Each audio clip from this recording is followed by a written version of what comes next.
Welcome student.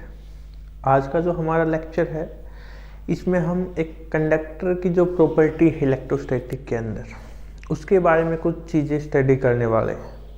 आपको पता भी होगा कि लिखा हुआ है जो पोर्शन, क्योंकि थ्योरेटिकल पोर्शन इसमें ज़्यादा था तो हमने कोशिश यही की है कि मोस्टली पोर्शन पहले लिख दिया जाए क्योंकि वीडियो ज़्यादा लेंथी ना हो। डेरिवेशन वाला इसमें कुछ था नहीं, तो हमने एक केस कंसीडर किया है जो पहली प्रॉपर्टी थी जिसके अंदर हम ये प्रूव करने वाले हैं कि यदि एक यूनिफॉर्म इलेक्ट्रिक फील्ड हो हमारे पास, उसके अंदर हम कोई कंडक्टर रखते हैं बाहर से, तो उसके अंदर जो इलेक्ट्रिक फील्ड है या फिर वो जो फील्ड एक्सपीरियंस करता है उसकी वैल्यू हमारे पास 0 होती है।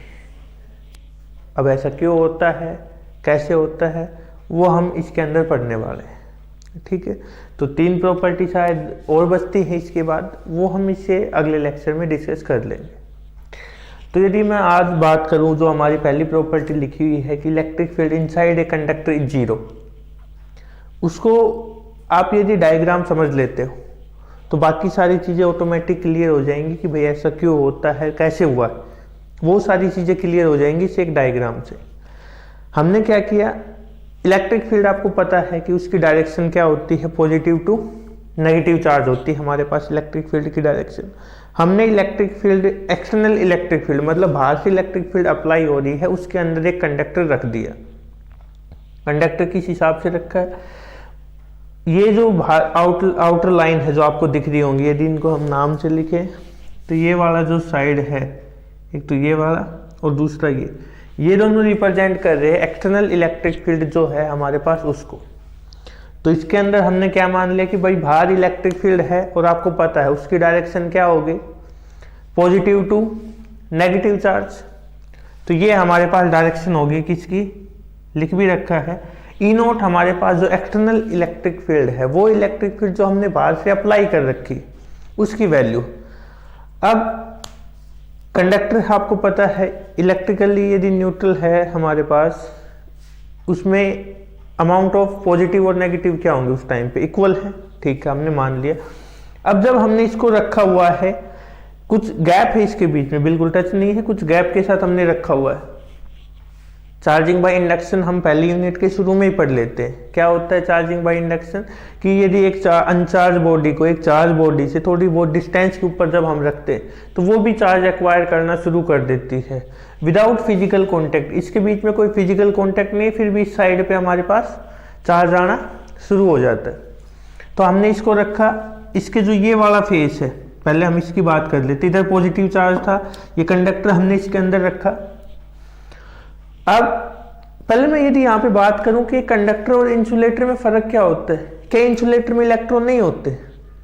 ऑब्वियस सी बात है कि इंसुलेटर में भी इलेक्ट्रॉन होते, लेकिन फर्क किस बात का है कि इंसुलेटर के अंदर जो इलेक्ट्रॉन होते हैं वो टाइटली बाउंडेड होते हैं, वो एक जगह से दूसरी जगह पे मूव नहीं कर सकते। इसी कारण से वो चार्ज को एक जगह से दूसरी जगह पे लेके नहीं जा सकते। क्यों? क्योंकि भाई वो टाइटली बाउंड है, वो अपनी जगह से नहीं हिल सकते।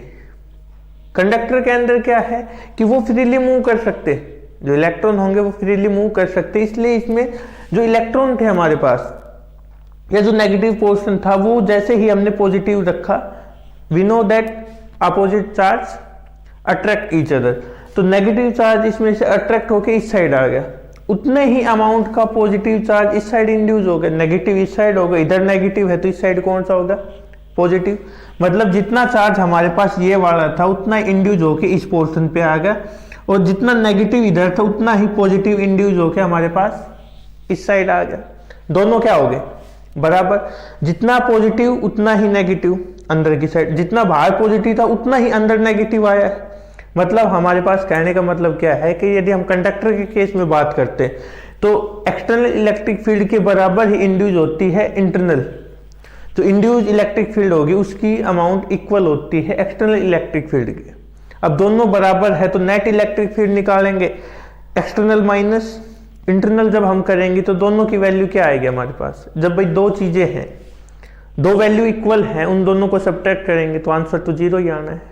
सेम वही है क्या कि जब हमारे पास दोनों इलेक्ट्रिक फील्ड की वैल्यू बराबर है, उतनी ही नेगेटिव है, सॉरी उतनी ही आउटर है, जो एक्सटर्नल इलेक्ट्रिक फील्ड की बात करें हम वो है, उतनी ही हमारे पास इंड्यूस हुई है। दोनों यदि हमारे पास इक्वल अमाउंट में हैं तो जब दोनों को सब्ट्रैक्ट करेंगे तो नेट इलेक्ट्रिक फील्ड की जो वैल्यू आएगी वो हमारे पास क्या होगी, 0 होगी। ठीक है, ये थी हमारे पास पहली प्रॉपर्टी, सबसे इंपॉर्टेंट है। इसका आगे आने वाले जो 2-3 है इसके अंदर भी हम यूज करने वाले हैं, तो इसको ध्यान में रखना, ये इंपॉर्टेंट है। अब यदि हम आगे बात करें, क्या मैं बात करता हूं कि यदि स्टैटिक इक्विलिब्रियम में हम बात करें तो क्या होता है कि चार्ज की जो वैल्यू होती है वो भी 0 होती है।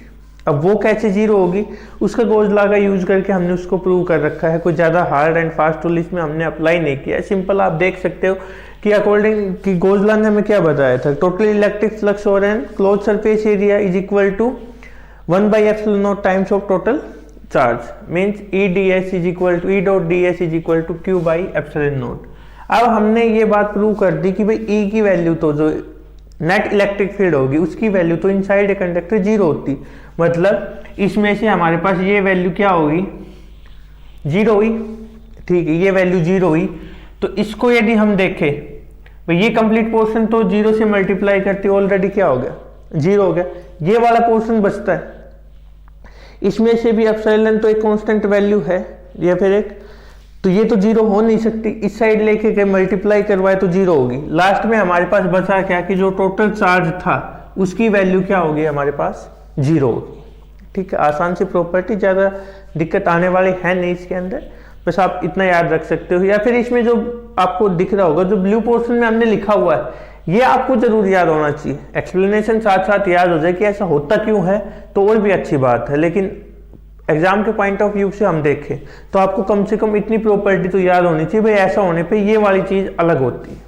ठीक है, तो इसमें ये था कि भाई यदि हम चार्ज में बात करेंगे तो चार्ज की वैल्यू यदि फाइंड आउट करते हैं तो वो 0 होती है। ठीक है, तो ये आप ध्यान में रख सकते हो इसके अंदर। लास्ट जो है उसकी मैं यदि बात करूं, एक हमने इक्विपोटेंशियल सरफेस भी पढ़ा है।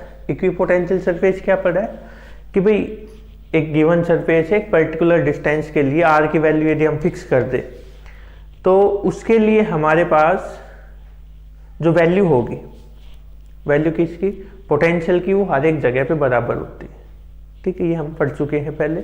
अब मैं यदि इसकी बात करूं, इलेक्ट्रिक पोटेंशियल यदि हम बात करें तो उसकी वैल्यू कांस्टेंट होती है।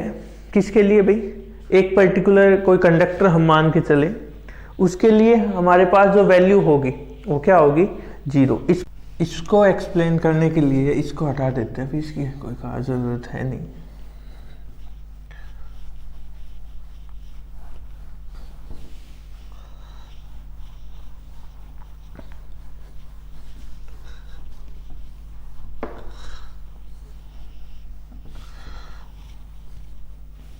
देखिए इसमें क्या है कि जो पोटेंशियल की बात कर रहे थे वो कांस्टेंट रहता है। कैसे रहता है, इसमें कर भी रखा, फिर भी देख लीजिए कि ये हमें पता है ई इलेक्ट्रिक फील्ड और इलेक्ट्रिक पोटेंशियल के बीच में ये रिलेशन होता है।